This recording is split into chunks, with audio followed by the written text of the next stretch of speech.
সম্মানিত দর্শক এবং শ্রোতাবৃন্দ, আমি যশোরী আপনাদের সকলকে জানাই আসসালামু আলাইকুম ওয়া রাহমাতুল্লাহ। আপনি কি বিএনপি মার্কা মুসলমান না বিএএল মার্কা মুসলমান, নাকি আপনি হিজবুত তাওহীদের সেলিম বা পন্নী মার্কা মুসলমান, না আপনি সুন্নি মুসলমান না শিয়া মুসলমান না সালাফি মুসলমান? মনে রাখবেন, এই সমস্ত মুসলমানদের কোনো একটির সাথে যদি আপনার সম্পর্ক থাকে তাহলে আপনি মুসলিম অন্তত না।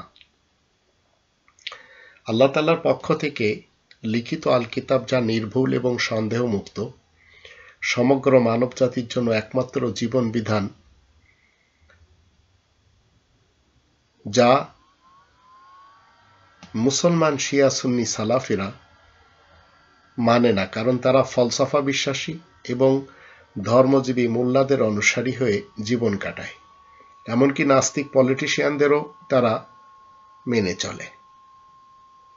যারা রব্বানি এই বিধানকে মানে তারা কখনো গণতন্ত্র, রাজতন্ত্র, সমাজতন্ত্র কিংবা মোল্লাতন্ত্র মানে না। আপনি কোন পক্ষের আপনাকে চিন্তা করতে হবে। 2 নম্বর সূরা আল বাকারা 2 নম্বর আয়াতে কি বলা হচ্ছে? যালিকাল কিতাবু লা রাইবা ফিহি হুদাল লিল মুত্তাকিন। ওই লিখিত আল কিতাব, এর মধ্যে কোনো সন্দেহ নেই। মুত্তাকিন তথা নিজেদেরকে সর্বদা সুরক্ষিত রাখতে যারা চায় এমন লোকদের জন্য পথ নির্দেশ। তো আপনি যদি মুত্তাকি হতে চান তাহলে আপনার জন্য এই গ্রন্থটি যথেষ্ট হবে।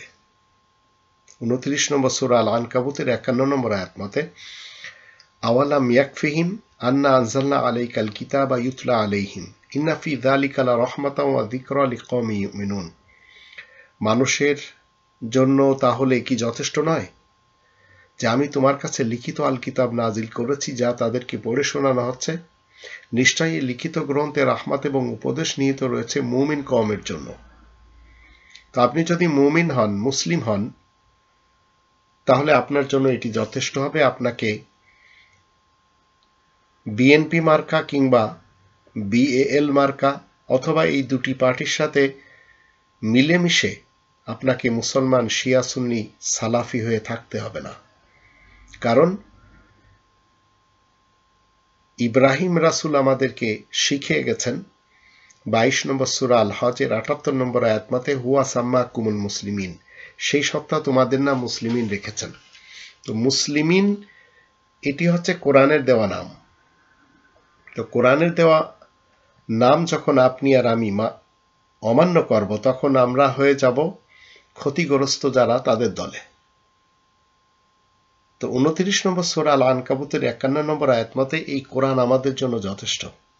আর 52 নম্বর আয়াতে বলা হচ্ছে, কুল কাফা বিল্লাহি বাইনি ওয়া বাইনাকুম শাহিদা ইয়ালামু মা ফিস সামাওয়াতি ওয়াল আরদ ওয়াল্লাযীনা আমানু বিল বাতিলি ওয়া কাফারু বিল্লাহ উলাইকা হুমুল খাসিরুন। তুমি ঘোষণা করে দাও, আল্লাহ তাআলাই তো যথেষ্ট আমার এবং তোমাদের মধ্যে সাক্ষী হিসেবে।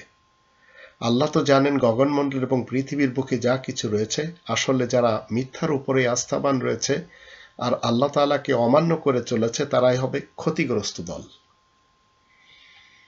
তো আপনি যদি শিয়া মুসলমান হন, সুন্নি মুসলমান হন, সালাফি মুসলমান হন, কাদিয়ানি মুসলমান হন, কিংবা আপনি হানাফি, শাফি, মালিকি, হাম্বলি মুসলমান হন, অথবা হিজবুত তাওহীদের মুসলমান হন, অথবা আক্কাস বিন আব্দুর রশিদ হুজুরের সহচর বা তার মতবাদের মুসলমান হন, তাহলে মনে রাখবেন, কোরআনের মুহাম্মদুর রাসূলুল্লাহ যে আমাদেরকে শিক্ষা দিয়েছেন, সকালে 2 রাকাত, দুপুরে 4 রাকাত, বিকেলে 4 রাকাত, রাতে 4 রাকাত এবং সন্ধ্যায় 3 রাকাত যে নামাজ কোরআন মতে ইব্রাহিম রাসূল মসজিদুল হারামে শিক্ষা দিয়ে গেছেন, সেটি থেকে আপনাকে বিতাড়িত করবে।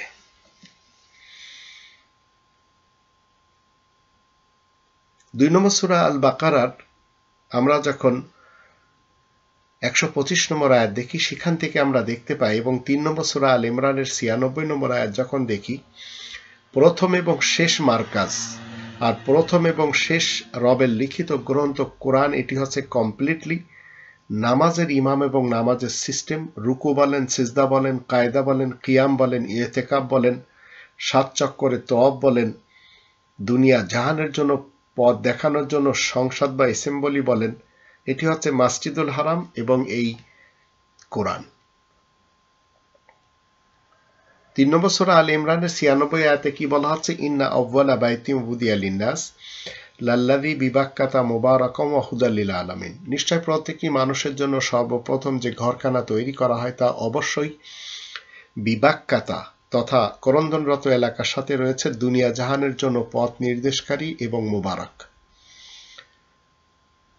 আর 2 নম্বর সূরা আল বাকারার 185 আয়াতে সর্বযুগের গাইড বুক হিসেবে এই যে আল কোরআন, এটি নিয়ে বলা হচ্ছে শাহরু রমাদান আল্লাযী উনজিলা ফীহিল কোরআন হুদাল লিন্নাস। রমাদান মাস যে মাসে আল কোরআন তথা বিশেষ পঠিত নাজিল করা হয়, যা প্রত্যেকটি মানুষের জন্য হুদান তথা পথ নির্দেশ।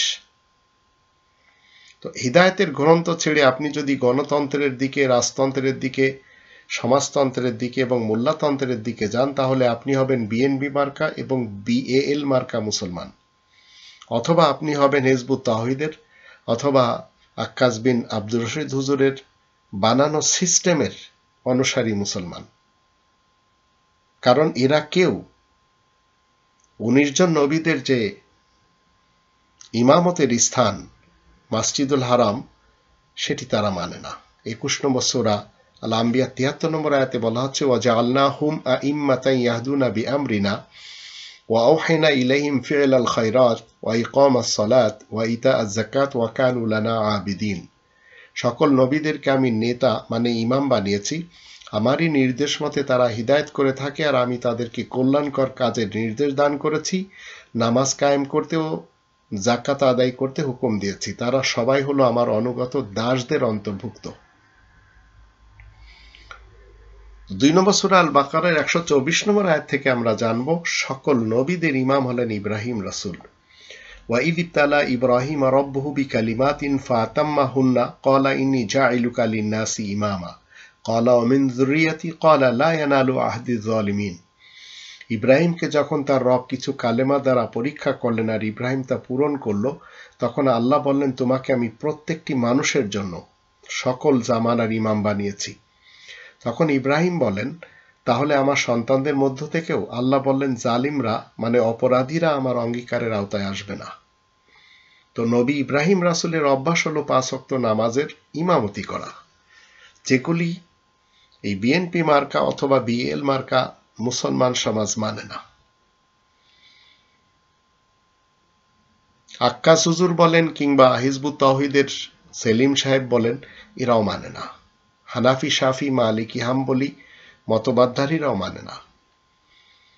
তো 2 নম্বর সূরা আল বাকারার 125 নম্বর আয়াতে বলা হচ্ছে ওয়াইদ জাআলনাল বাইতা মাসাবাতাল লিন্নাসি ওয়া আমনা ওয়াত্তাখিযু মিন মাকামি ইব্রাহিমা মুসাল্লা ওয়াহিদনা ইলা ইব্রাহিমা ওয়া ইসমাঈলা আন তাহিরা বাইতিয়া লিত-তায়িফিনা ওয়াল আকিফিনা ওয়া রুকআইস সুজুদ। আর আমি বিশেষ ঘর মসজিদুল হারামকে প্রত্যেকটি মানুষের জন্য ইবাদতের জায়গা এবং শান্তিপূর্ণ স্থানরূপে নির্বাচন করেছি, তাই তোমরা সবাই ইব্রাহিমের দাঁড়ানোর স্থান তথা মাকামে ইব্রাহিম থেকে কায়েমকৃত বা আদায়কৃত নামাজকে নিয়ে নাও। আর আমি ইব্রাহিম এবং ইসমাইলকে আদেশ দিয়েছি যেন তারা আমার ঘরখানাকে তাওয়াফকারী, ইতিকাফকারী, রুকু এবং সাজদাকারীদের জন্য পবিত্র রাখে। এখন এই সিস্টেমে যদি আপনি সালাত না কায়েম করেন, তাহলে মনে রাখবেন আপনি বিএনপি মার্কা মুসলমান হন কিংবা বিএএল মার্কা মুসলমান হন অথবা হিজবুত তাওহীদের সেলিম বা পন্নী মার্কা মুসলমান হন বা আক্কাস বিন আব্দুর রশিদ হুজুর মার্কা মুসলমান হন অথবা আপনি শাফি, মালিকি, হাম্বলি কিংবা হানাফি মার্কা মুসলমান হন, দেওবন্দি অথবা বেরেলভি মার্কা মুসলমান হন, আপনার এই নামাজ মসজিদুল হারামের বিপরীত যাতনা দিবে। আর এটি আমরা 8 নম্বর সূরা আল আনফালের 34 এবং 35 আয়াত দুটি থেকে জেনে নেব। সেখানে বলা হচ্ছে ওমা লাহুম আল্লা ইউআযিবহুমুল্লাহ ওমা লাহুম আল্লা ইউআযিবাহুমুল্লাহ ওয়া হুম ইয়াসুদ্দুনা আনিল মাসজিদিল হারাম ওয়া মা কানু আউলিয়া ইন আউলিয়াউহু ইল্লাল মুত্তাকুন ওয়ালাকিন্না আকতারাহুম লা ইয়ালামুন وما كان صلاتهم عند البيت إلا مكاء وتصدية فذوقوا العذاب بما كنتم تكفرون। এখন তাদেরকে আল্লাহ আযাব দিবেন না তেমন কি কারণ থাকতে পারে যখন তারা মসজিদুল হারামের অনুরূপে নামাজ পড়তে বাধা প্রদান করে? তারা তো সেই মসজিদের ব্যবস্থাপকও নয়, তার ব্যবস্থাপক মুত্তাকি লোকেরা ছাড়া আর তো কেউ হতে পারে না। কিন্তু মানুষের মধ্যে অধিকাংশরা তো কিছুই জানে না, ওদের নামাজ মসজিদুল হারামের দৃষ্টিতে শীষ দেয়া তালি বাজানো ছাড়া আর তো কিছুই না। সুতরাং তোমরা যা কিছু অমান্য করতে এখন সেসবের আযাবের মজাটা চেখে নাও। তা আপনাকে চিন্তা করতে হবে কোরআনের মুহাম্মদুর রাসূলুল্লাহ শেখানো এবং ইব্রাহিম রাসূলের শেখানো এই সালাতের সিস্টেমের বিপরীত যদি আপনি কোনো সালাতকে মানুষের সামনে এনে তুলে ধরেন, তাহলে সেই সালাতের প্রতিদানে আপনাকে যাতনাতে যেতে হবে এই কালে এবং পরকালে। আর আমরা পুরা পৃথিবীতেই দেখতে পাচ্ছি মুসলমান শিয়া সুন্নি সালাফি সমাজ এরা সব জায়গায় ধাক্কা খাচ্ছে, বিতাড়িত হচ্ছে, লাঞ্ছিত হচ্ছে, অপমানিত হচ্ছে এবং এরা নিজেরা একে অপরের সাথে মারামারি কামড়াকামড়ি করেই চলেছে। এদের কারণ নামাজ অন্তত কোরআন মতে এবং মসজিদুল হারাম মতে ঠিক না।